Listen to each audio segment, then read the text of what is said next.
ময়মনসিংহের এক গ্রামে একটি বাড়ি যেখানে বসবাস মাত্র 2 জন মানুষের। ঘটনাটি এ সময়ে সামাজিক মাধ্যমে বেশ আলোচিত।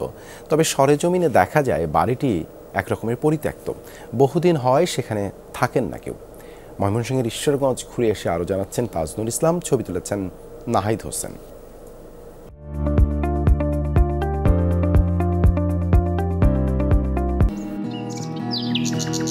একদম ছবির মতন সুন্দর এক গ্রাম। নাগরিক ব্যস্ততা ভুলে এমন সবুজে খানিক শ্বাস নিলে যে কারোরই জুড়াবে প্রাণ। এই গ্রামের নাম উমানাথপুর। ময়মনসিংহ শহর থেকে দূরত্ব ৩৫ কিলোমিটার। একটি বিশেষ কারণে গ্রামটি এখন আলোচনায়। এ গ্রামে বসবাস মাত্র একটি পরিবারের, মানুষ কেবল 2 জন। এই যে পরিত্যক্ত চুলা আর পেছনের যে ঘরটি, এই দুটি জিনিস দেখে খুব পরিষ্কারভাবে বোঝা যাচ্ছে এই বাড়িতে বহুদিন ধরেই আর কেউ থাকেন না। তবে বাড়ির মালিক যে বাড়িটিকে ভীষণ রকম ভালোবাসেন তার প্রমাণ হচ্ছে এই পরিচ্ছন্ন আঙ্গিনা। ঈশ্বরগঞ্জের উমানাথপুরের এই বাড়িতে গিয়ে দেখা গেল গেট তালাবদ্ধ। ফোন করে বাড়ির মালিক সিরাজুল ইসলামকে আসার অনুরোধ করা হলে তিনি এলেন ঘণ্টাখানেক বাদে। ঘুরে দেখালেন বাড়ির আঙিনা, জানালেন 6 দশক আগে বাড়িটি তৈরি করেছিলেন তার বাবা। তবে এখন আর থাকা হয় না কারো।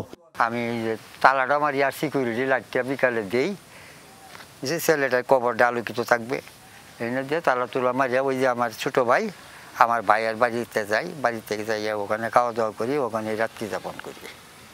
পরে আবার সকালবেলা আবার এই যে ফজরের নামাজ পড়ি, নামাজ পড়ে সকালবেলা আমরা এখানে বাড়িতে আসি। মূলত জমির মৌজার অবস্থানগত কারণে এই গ্রামে একটি বাড়ি। প্রতিবেশীদের গ্রামের নাম ভিন্ন। 8 একরের মৌজায় বাকি সব ফসলি জমি। এটা ব্রিটিশ পিরিয়ডে আপনার যখন ব্রিটিশের জরিপ হয় তখন আপনার উমানাথ চৌধুরী নামে একজন প্রভাবশালী এবং উচ্চশিক্ষিত ব্রিটিশ পিরিয়ডে উনি ছিলেন। ওনাদের তালুকদারি ছিল। তখন যখন এটা জরিপ হয় তখন ওই উমানাথ চৌধুরী মহাশয়ের নাম অনুসারে ওই এই যে 10 একর জমি নিয়া আপনার এই উমানাথ চৌধুরীর নামে আপনার এই গ্রামের নামকরণ হয় উমানাথপুর। গ্রামের ভেতরের রাস্তাটির সংস্কার হলে পুরনো এই বাড়িতে আবারও বসবাস শুরুর পরিকল্পনা রয়েছে সিরাজুল ইসলামের। রাস্তা নাই বিদায় মানে বাড়িঘর হয়। তাজনুল ইসলাম, যমুনা নিউজ, ময়মনসিংহ।